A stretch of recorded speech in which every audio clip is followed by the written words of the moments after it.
Vermisst du deine Freundin schon? Hä? Vermisst du deine Freundin schon? Ob du sie schon vermisst? Ja, was heißt vermissen? Das ist ja so ein paar Tage.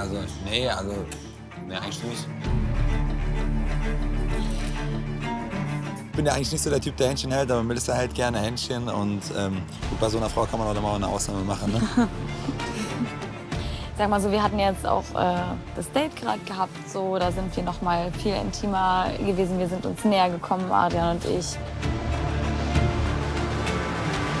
Als wir ankamen, musste er sich auf Toilette einen runterholen, damit er klarkommt und sich konzentrieren kann. Er meint, er hält es nicht mehr aus, weil er so geil ist die ganze Zeit. Ich kotze gleich.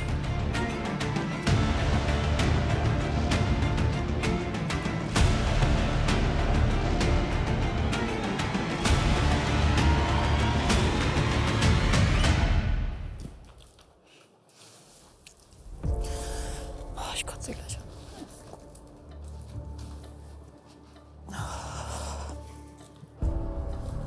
Weiß ich nicht, was ich zu sagen soll.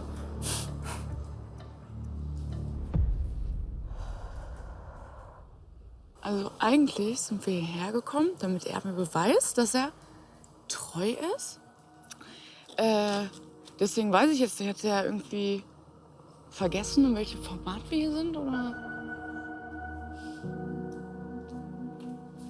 I'm sending a raven, blackbird in the sky, Ich weiß nicht, was ich dazu sagen soll. sending a signal that I'm here, some sign of life.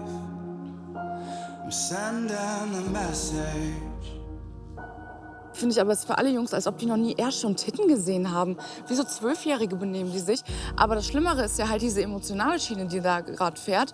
Und auch, dass sie so selbstverständlich am nächsten Morgen in das Zimmer kommt und sich dann da hinlegt und die dann da am Kuscheln sind und was weiß ich nicht, der Eklige.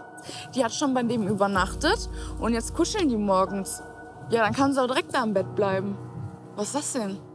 Hättest du jemals mit so einem Verhalten von deinem eigenen Freund gerechnet?